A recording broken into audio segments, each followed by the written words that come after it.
So ayan guys, naikabit na natin. So nilagay ko siya sa gilid. So susubukan natin mamaya kung okay ba yung seat na to. So lalagyan na ng tubig. So ganyan yung ginawa ko guys, merong elbow dyan. Tapos merong PVC na paangat papunta dito. Tapos dito ko nilalagay yung gate valve para just in case malakas yung pump natin. Minsan kasi guys pag malakas yung pump, aapaw yung ano natin, yung sump.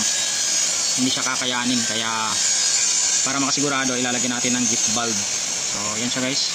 Tapos dito babagsak yung tubig. Yan, nilagyan natin ng drop mat or filter wall. Tapos dito siya lalabas. So ayan yung labasan niya, dalawa yan. Yung isa nandun sa ilalim, tapos isa naman dito. Ito siya guys, malulubog to siya sa tubig. So baka dito, hanggang dito yung tubig. Tapos yun naman siya, hindi siya lulubog sa tubig. At siya yung magki-create ng water agitation sa surface. Ito naman yung nagki-create ng water agitation sa ilalim. Kaya ganito yung ginawa ko, mas malaki yung isa, mas mahaba yung isa, at saka maliit naman yung isa.